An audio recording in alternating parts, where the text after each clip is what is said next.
Cuando yo tenía 10, 12 años, éramos un familión, éramos como 40, y las navidades eran entre divertidas y trágicas, porque a veces era un campo de guerra, eran 6 tíos, y una Navidad recuerdo que uno de mis tíos quiso poner una cuota de buen clima, así que todos sentados alrededor de la mesa, y le tiró una naranja a mi primo, que en ese momento era un chico de 11 años, con tanta mala suerte que mi primo se agachó y la naranja dio en la cabeza de mi otra tía.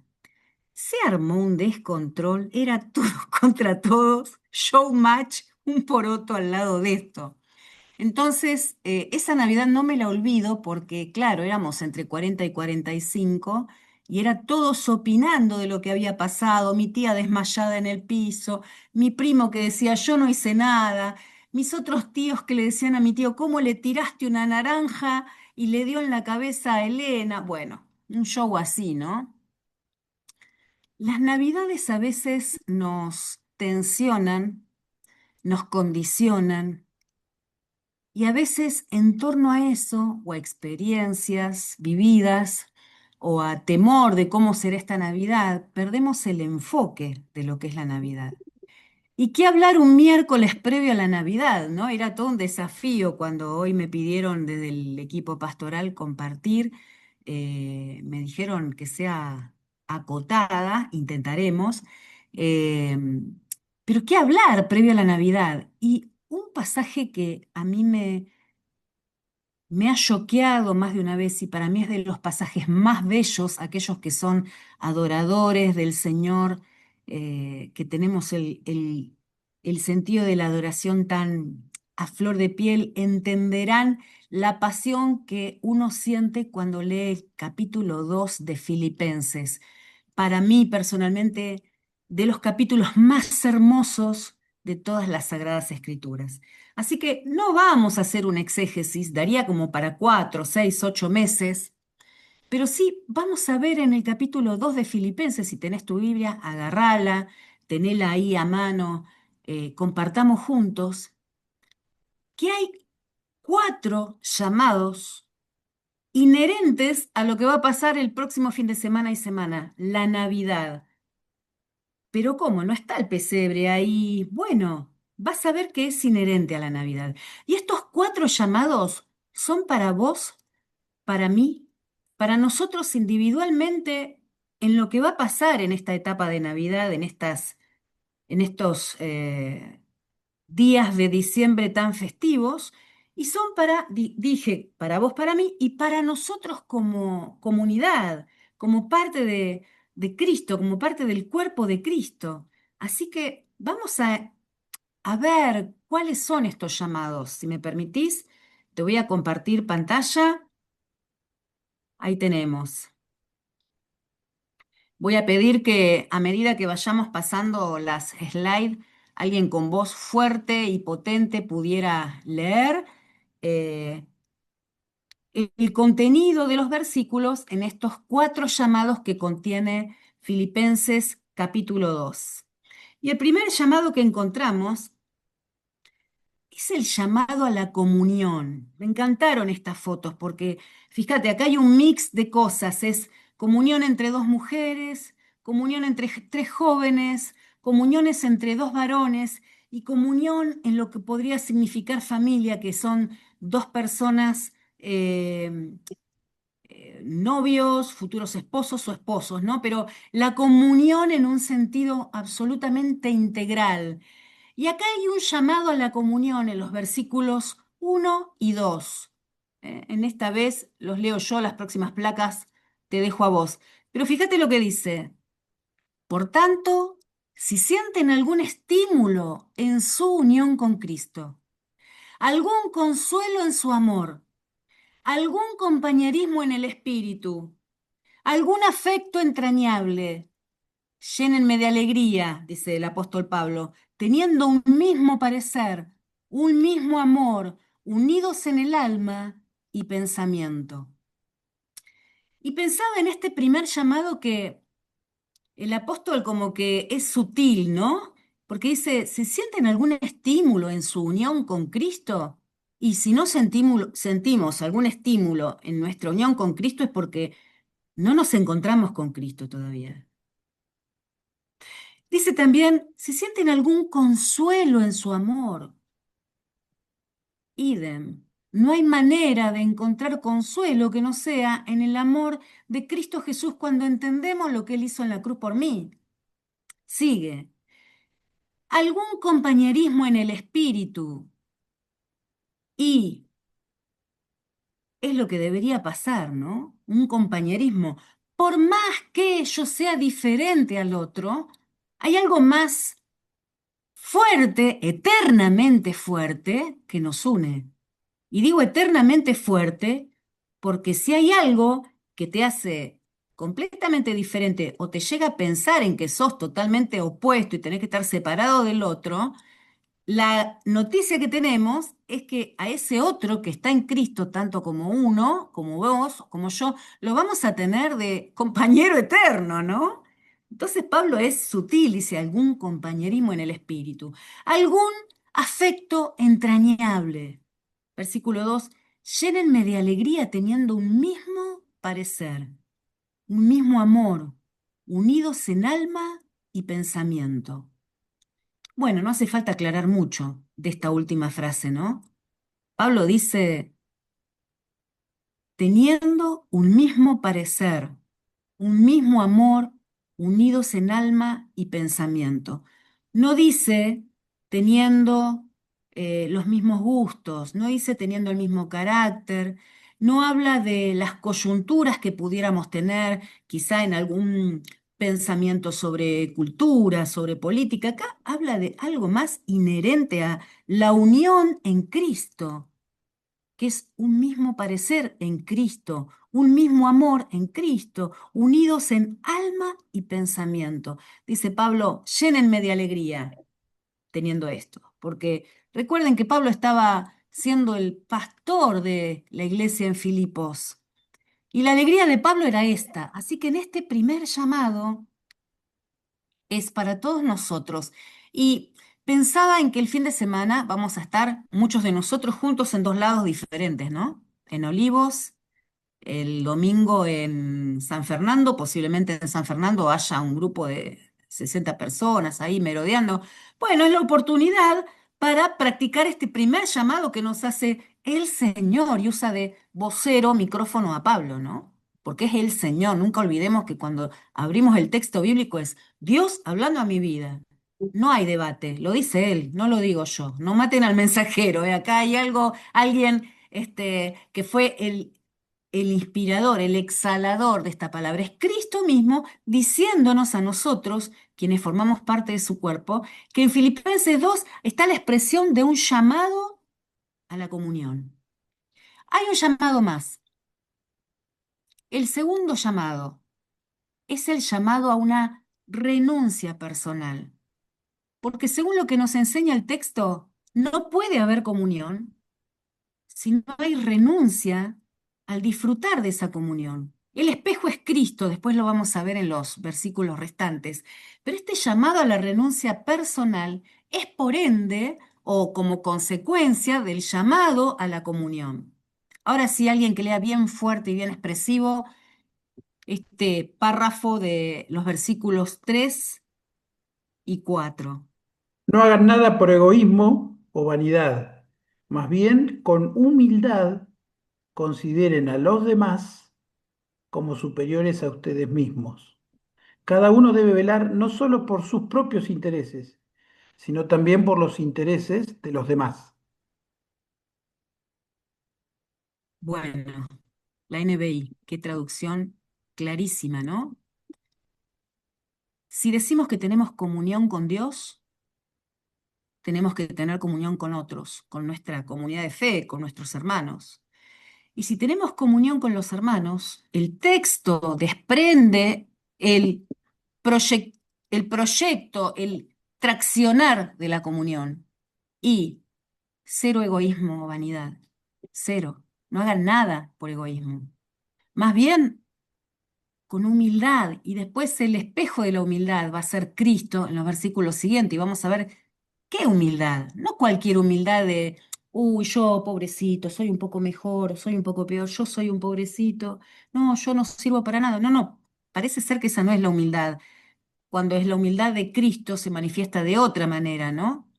Más bien, con humildad, consideren a los demás como superiores a ustedes mismos. Mirá si no es un llamado en este pasaje a una renuncia, desde lo personal, una renuncia desde el corazón, considerando al otro como superior a mí. Esto remueve toda la fibra de mi ser, ¿no? El fin de semana que los voy a ver a todos ustedes y me van a ver a mí. Y nos vamos a ver y vamos a estar con un plato en la mano y por ahí no va a haber lugar para sentarse y por ahí vas a esperar que te sirvan, ¿no? Bueno, acá la expresión de la coinonía, la expresión de la comunión es mirar a los demás como superiores a uno mismo. Y cada uno debe velar no solo por sus propios intereses. Y acá la pregunta es, ¿cuáles son nuestros intereses?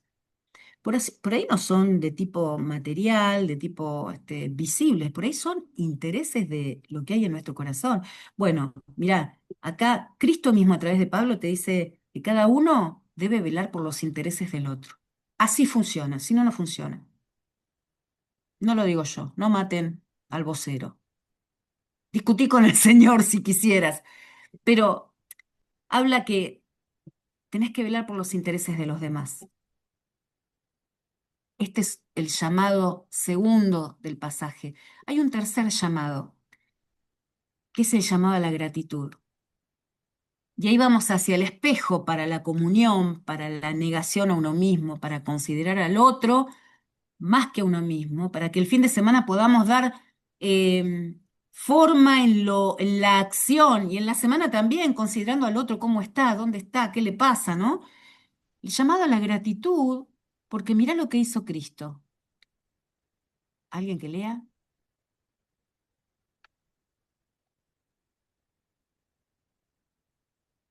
¿Se ve bien?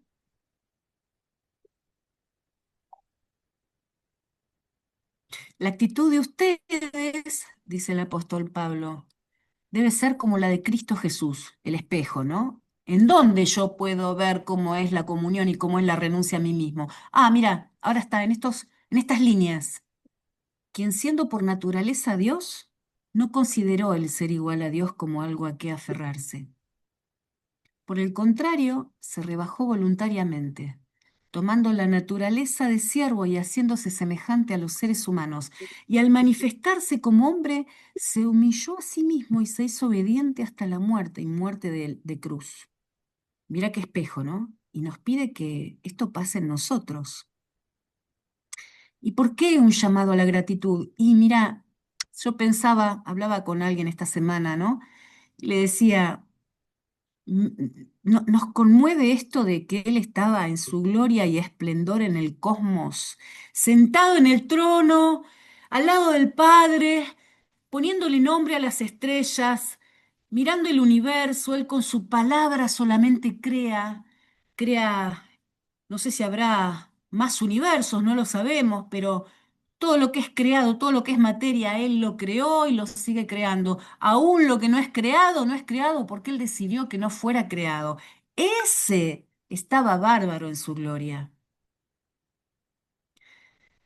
Era Dios, soberano, Dios de todo el cosmos, pero no se agarró a eso. ¿Sabés qué? Pensó en vos y pensó en mí. Que no teníamos con qué pagar, que vio que aún con el derramamiento de nuestra sangre, para cumplir el camino de perfección necesario y presentarnos ante Dios no nos alcanzaba. Entonces, ese soberano de todos los imperios y de todo lo creado y de todos los cielos se hizo hombre y nació para hacerse natural al nacimiento de los hombres, nació como un bebé en un lugar asqueroso y maloliente donde animales a metros, no sé si cuántos, 10, 20, 30 metros, no importa, pero animales hacían sus necesidades ahí. Y el Dios soberano se rebajó hasta lo sumo, voluntariamente, porque te miró y vio que vos no tenías ninguna posibilidad en el cosmos ni por la eternidad, si no fuera que Él bajara y fuera a la cruz para darte la opción única de encontrarte con el Salvador. No había manera.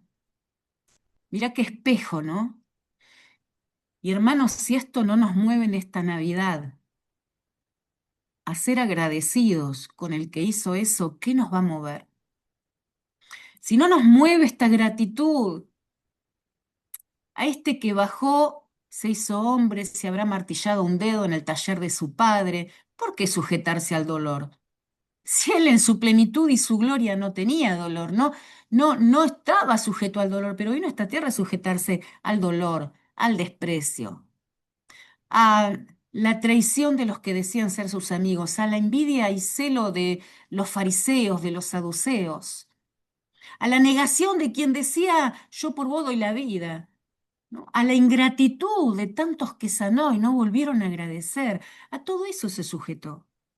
A las ganas de comer, a la sed que su cuerpo a veces necesitaba, a la necesidad de descanso. ¿Por qué si era Dios? ¿Por qué si en su gloria estaba bárbaro? ¿Sabes por qué? Por vos y por mí.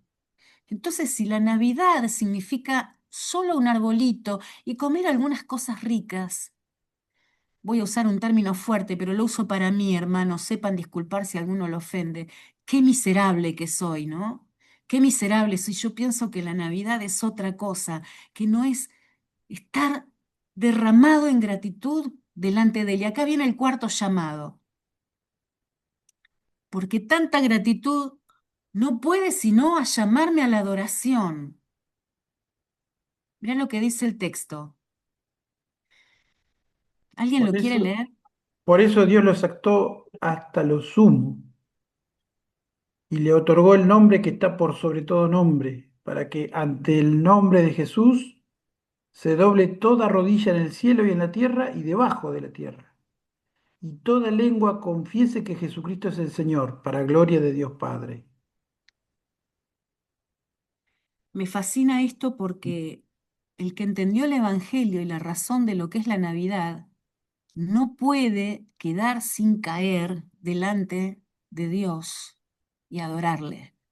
No hay manera que quien entendió el Evangelio no termine siendo un adorador, porque además que yo lo adore o no lo adore, que yo crea o no crea,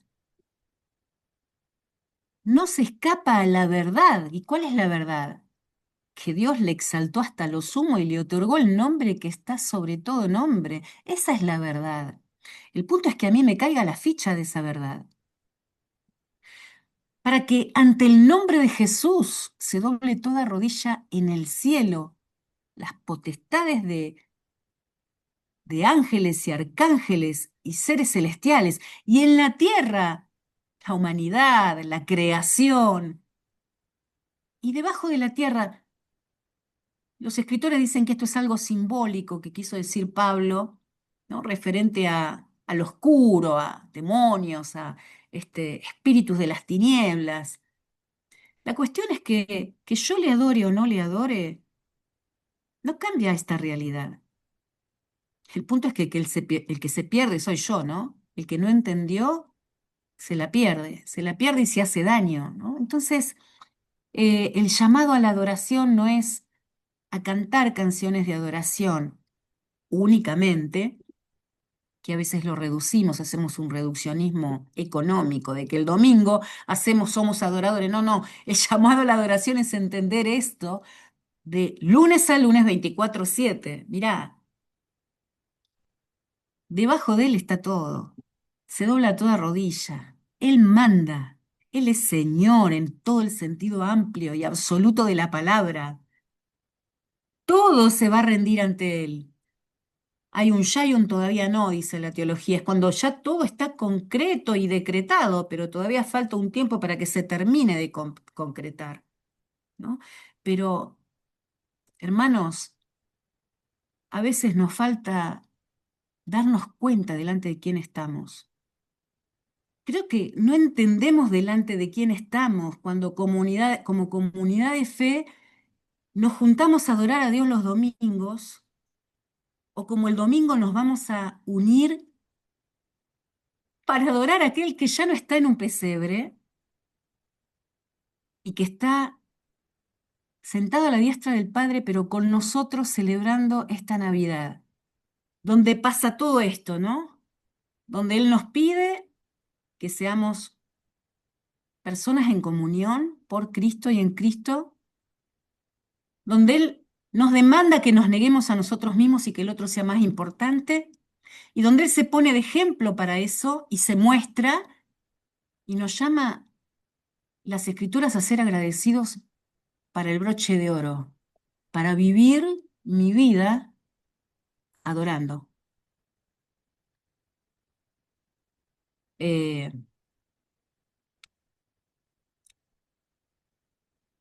que el domingo y el sábado, y que cuando estés en casa eh, lidiando con algunas situaciones, podamos cada uno de nosotros rever, ¿no? Nuestras comidas, nuestras cenas, nuestras familias, quizá muchas no conocen en parte a Jesús, pero que podamos rever el enfoque de el por qué estamos haciendo lo que estamos haciendo y estos llamados de Filipenses 2 hacia Él, en honor a Él, por Él y no desenfocarnos de Él.